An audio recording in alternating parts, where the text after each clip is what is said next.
Pakistan peoples party अपने खोए हुए लोगों को जमा करने का सिलसिला शुरू कर दिया है।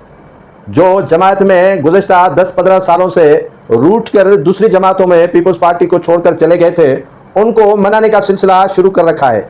लग यही रहा है कि उन्होंने इब्तिदा शिकारपुर से की है और इम्तियाज़ शेख जो साबिक सूबाई वजीर भी रह चुके हैं और मौजूदा सिटिंग MP हैं, उनसे कोई नज़र करम भी जो है वो उठा लिया है, ख़त्म कर लिया है। अब इम्तियाज़ शेख की जगह पर उनके जो शदीद तरीन मुखालिफ थे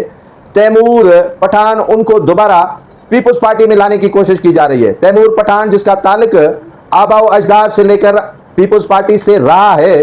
अब वो गुज़श्ता 15 सालों से पीपल्स पार्टी से किनारा कश होकर कभी PTI, कभी GDA तो कभी JUIF में जा चुके हैं और इस वक्त वो JUIF से 2024 के इंतखाबात में हिस्सा ले चुके हैं और इम्तियाज़ शेख का उन्होंने भरपूर तरीके से मुकाबला किया है। अब उसी तैमूर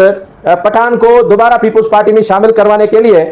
बाबर खान भाइयों और दीगर रहनुमाओं को टास्क दिया गया है कि आप तैमूर पठान को पीपल्स पार्टी में शमूलियत के लिए राजी करवाएं। बाबर खान भाइयों और दीगर रहनुमाओं ने तैमूर पठान से राब्ता ही नहीं किया, बल्कि उनके साथ काफ़ी बैठकें भी की गई हैं और गुफ्तगू शुनीद भी किया गया है ताकि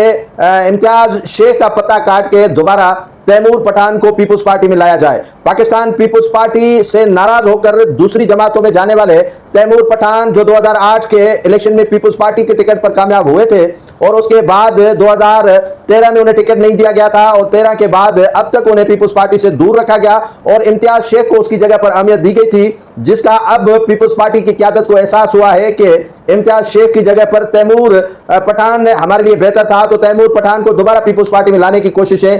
हो रही हैं। क्या तैमूर पठान भी JUIF और जतोइयों के इत्तेहाद को छोड़कर दोबारा पीपल्स पार्टी में जा सकते हैं या नहीं, ये तो फैसला आने वाले वक्त में ही होगा, लेकिन तैमूर पठान से नेगोशिएशन अब तक जारी है।